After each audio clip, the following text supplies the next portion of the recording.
Bienvenidos a un nuevo episodio de BIT Podcast. Hoy abordaremos un tema clave, ¿no? ¿Cuál es la función de un CEO para que los problemas que pueda atravesar la empresa no generen una crisis interna, ¿no? Los líderes empresariales enfrentan desafíos de manera constante y su capacidad de liderazgo es crucial para mantener la estabilidad y el rumbo correcto, incluso en esos momentos turbulentos, ¿no? Pero, ¿qué habilidades y enfoques personales de liderazgo les permiten navegar por esas aguas? Con esta pregunta le damos la bienvenida al primer episodio de 2024 de BIT Podcast. Mi nombre es Renato Mejía, soy socio del estudio Binatí Toyama y es un placer darle la bienvenida a Rafael Zavala, director ejecutivo de los programas de alta dirección en el PAD y una voz influyente en América Latina en la plataforma LinkedIn. Bienvenido, Rafael. Gracias, Renato, y un gusto estar con ustedes hoy día. No, al contrario, el gusto es nuestro. Te voy a plantear una pregunta, Rafael, y nos gustaría, obviamente, saber tu opinión, tu parecer sobre cada una de ellas, ¿no? A propósito del tema que estamos presentando, ¿no? La primera pregunta, ¿no? Cuando una empresa se ve amenazada por problemas o por crisis externas, ¿cuál consideras tú que debe ser el enfoque principal de un CEO para prevenir que una situación como esa desencadene también en una crisis a nivel interno? Bueno, es una pregunta sumamente relevante y además compleja de contestar, porque como todo en la vida no hay una única receta, ¿no? Y quien lo diga así creo que desafía la lógica. Va a depender mucho del contexto, de la cultura, del desafío. Sin embargo, hay ciertos puntos en común que me gustaría compartir que quizá pueden aplicar la mayoría de contextos, ¿no? Yo lo que veo en muchos directivos es que normalmente se saltan de la causa a la solución, ¿no? Del indicador a la solución, con lo cual no pasan por ese proceso tan importante de definir realmente cuál es el problema. Y por eso es que yo creo que el principal desafío que tiene cualquier directivo, CEO, presidente o cualquier C-level, es estar en contacto y entender la realidad. Esto que puede sonar muy, muy obvio, bueno, y qué realidad, qué contacto, de qué hablamos, ¿no? Y a mí me gusta orientarlo en cuatro dimensiones, ¿no? La realidad de ti mismo, la más importante de todas, la de tu familia, la de tu equipo de trabajo y la de tu trabajo. O sea, quizá hay mucha gente que obviamente se enfoca en el trabajo, que por supuesto que es sumamente relevante, ¿no? El tema de estrategia, tú hablabas una etapa compleja, de un mar turbulento, pues por supuesto hay que ver pues, hacia dónde va el viento, hacia dónde va la marea, para saber cómo enrumbar, ¿no? Y es sumamente importante tener los conocimientos y habilidades y destrezas y competencias necesarias para sortear bien ese vendaval, ese temporal. Pero quizás si no tienes esa capacidad primera de conocer tu propia vida y ser capaz de liderar tu propia vida, difícilmente puedes aspirar a liderar la vida de otros o peor aún, o mejor aún, el contexto en el cual te mueves, ¿no? Porque esto que puede parecer muy, muy obvio para un directivo, pues muchas veces yo me he encontrado con muchísima gente que no ha sido tan capaz de esto.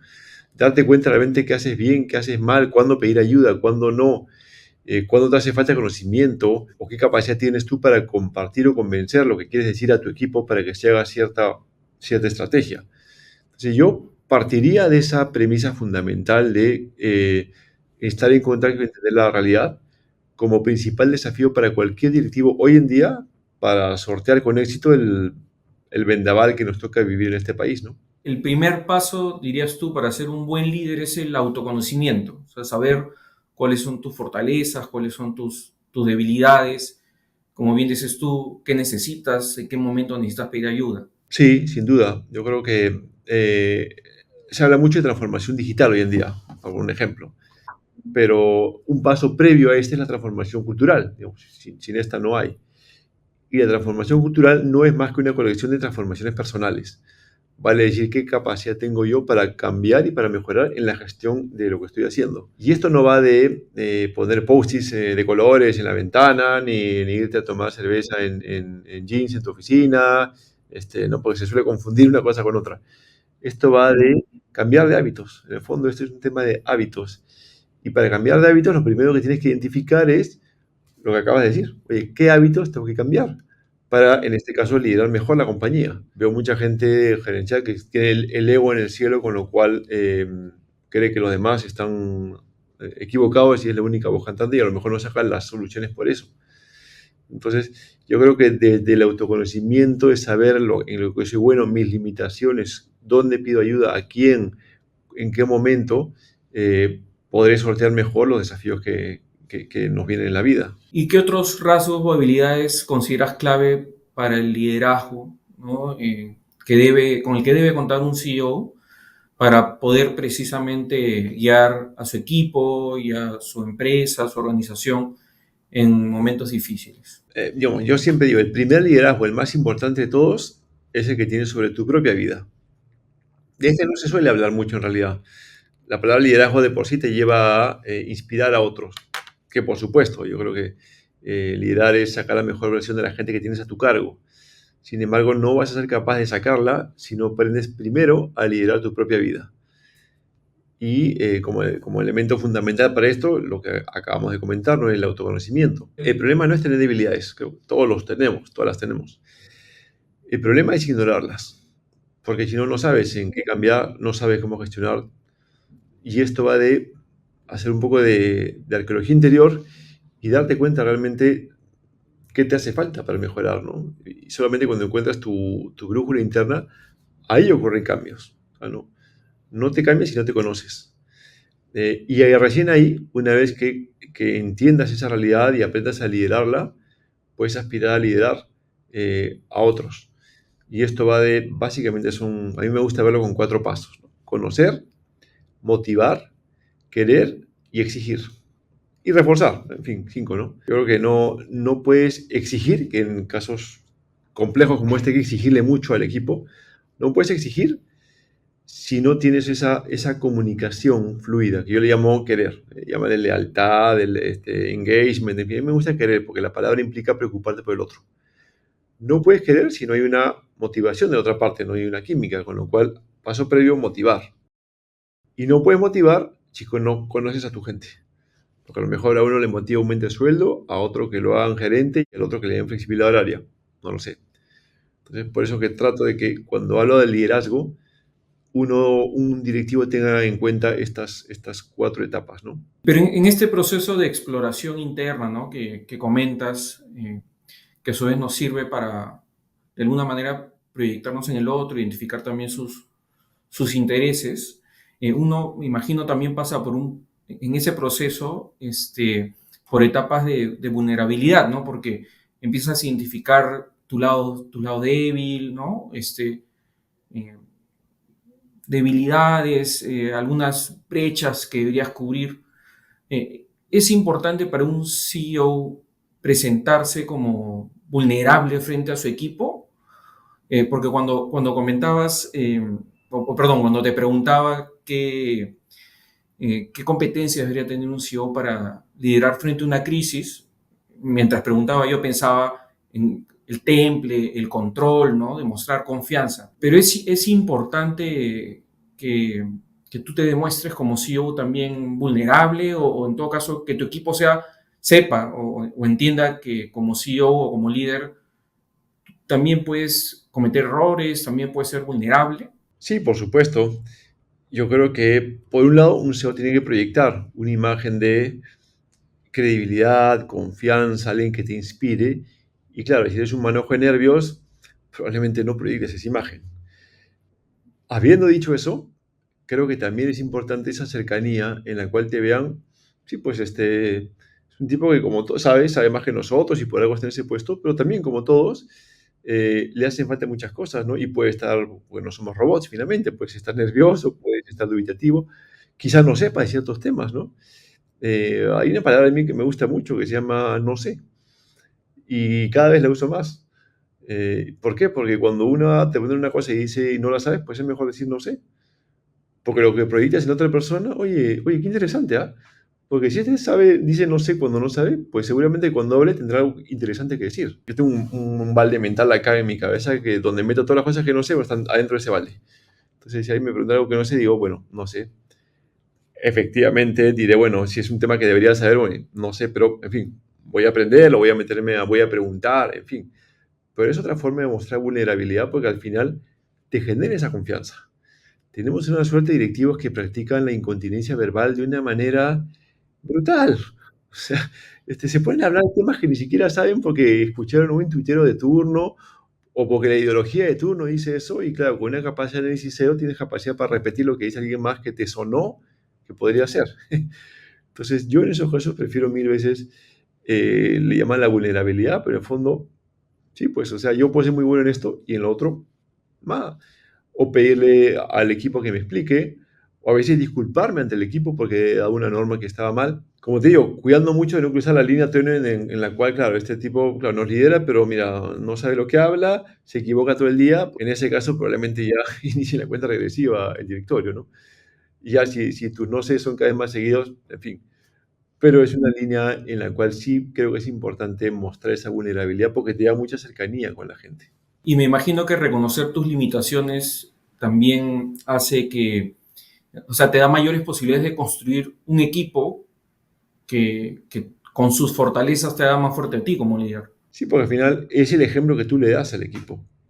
Ya, a mí cuando me hablan de liderazgo, la primera palabra que se me viene en la cabeza es ese ejemplo, ¿no? Porque en el fondo ellos te van a ver cómo eres tú. Y si no sabes de algo, pero bueno, no sabes, pero buscarás la solución y presentarás una solución al directorio para que la aprueben, para que la pongan en marcha, ¿no? Yo creo que los valores no se enseñan, se contagian. Y eso va por el ejemplo que tú puedas proyectar. Entonces, como líder tienes una doble responsabilidad de ejecutar decisiones y también esa capacidad de influir en tu equipo para que dichas soluciones pues, se puedan implementar. Y en esos momentos de crisis, de vulnerabilidad, ¿no? En que se puede cruzar la, la- esta situación de vulnerabilidad personal eventualmente con una crisis organizacional, y como tú dices, a pesar de eso, tienes que mantener el temple y ser un buen líder. ¿Cómo mantienes la motivación del equipo? O sea, ¿cómo haces que el equipo se comprometa para dar ese paso que te permita salir de esa situación difícil? Yo diría, bueno, estando cerca de él, identificando quiénes son las personas que más pueden influir en el equipo, obviamente capacitándolos para el desafío que tienen. Y otro punto importante es que me vean a mí. Al final uno vive lo que transmite, que me vean a mí con esa seguridad en la cual nos podemos equivocar o no, pero hay un plan. Y ahí la actitud es un elemento fundamental. La capacidad de dar una respuesta a la altura del desafío que tienes. Hay gente que tiene una actitud, y yo me he encontrado con muchos directivos últimamente después del COVID, siendo técnicamente brillantes, con una actitud en el suelo. ¿No? Y las preguntas que se hacían era cuándo se termina de fregar el Perú, cuándo me largo de este país, y claro, y con las preguntas que te haces, obviamente el delivery que tienes, pues no es el adecuado. Los americanos la llaman la regla de las tres S, ¿no? Story, State, Strategy. Vale decir, la historia que te cuentas termina definiendo el estado de ánimo que tienes, que termina definiendo la estrategia o las iniciativas que haces. Es decir, la historia que te cuentas es de lamento, de modo queja, modo llorón, modo de justificación de todo lo que haces. Entonces, claro, tu estado de ánimo va a ser igual y lo que transmites a tu equipo va a ser eso. Y aquí la actitud es un multiplicador. Mi amigo Víctor Cooper lo mencionaba muy bien, ¿no? La fórmula que tiene que ver con conocimientos y habilidades que sin duda son fundamentales. O sea, solamente con la actitud no ganas nada. O sea, tienes que saber de lo que haces y ser muy hábil en la implementación. Pues la actitud no es una suma, es un multiplicador. O sea, tienes esa capacidad para contagiar a los demás ese optimismo, ese ingenio, imaginación, ilusión, pues te seguirán, ¿no? Siempre abrochado de la realidad. O sea, lo que yo sí detesto es esta gente que cree que porque sonríe las cosas van a ir bien, ¿no? Sí, sonríe, no, no, no, no.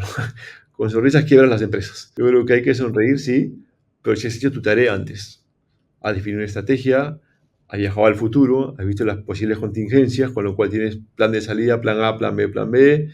Ok, está esto medianamente aterrizado, ok, volvamos al presente y ahí sí vamos con fe. Pero hay que hacer la tarea.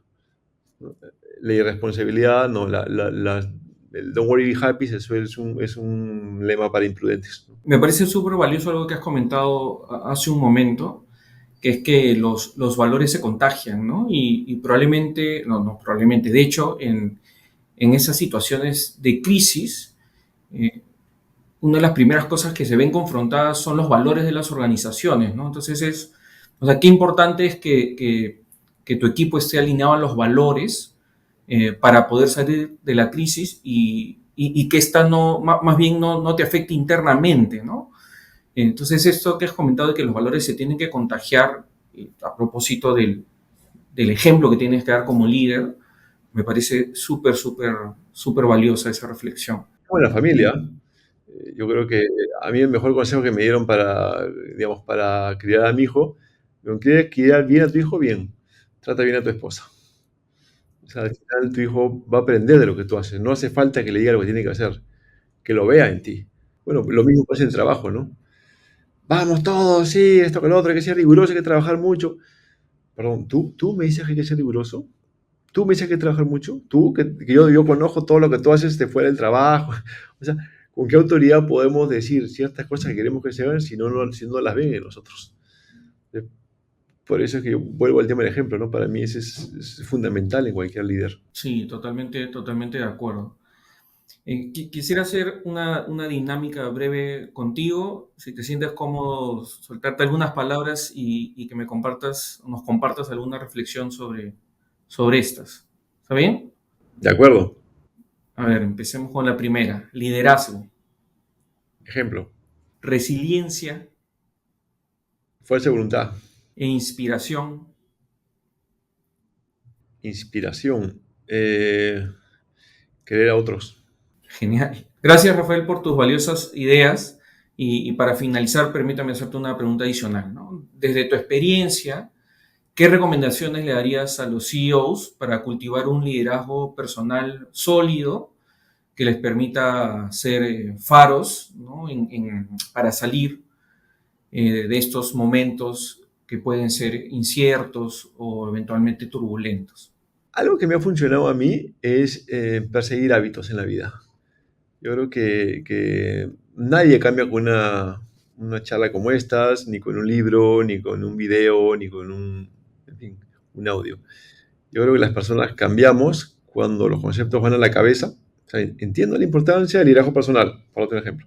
Va al corazón, oye, le voy a poner ganas, pero termine en las manos. Oye, dame una forma para aplicar este concepto que me ha gustado y que siento que me va a hacer muy bien en el trabajo e inclusive en mi familia, y que esto sea un modus operandi. Y la forma de hacerlo es convertirlo en hábitos. Entonces creo que la esencia de la transformación personal de la que tanto se habla, el liderazgo personal, es, pues, escoge bien los hábitos que quieras perseguir. No 20, porque el que persigue 20 conejos no caza ninguno. Pues desde el autoconocimiento identifica qué cosa realmente mueve la aguja en el impacto de las cosas que estás haciendo, ya sea en tu casa o en tu trabajo, y anda por ello. Genial, mil gracias, Rafael, nuevamente por darnos tu tiempo, por compartir con nosotros tus reflexiones. Y muchas gracias también a nuestra audiencia por acompañarnos en este episodio, ¿no? Como saben, pueden seguir a BIT Podcast en las principales plataformas. Muchas gracias de nuevo, Rafael, y hasta la próxima. Gracias, Renato, y un fuerte abrazo a todos los que nos escuchan. Muchísimas gracias.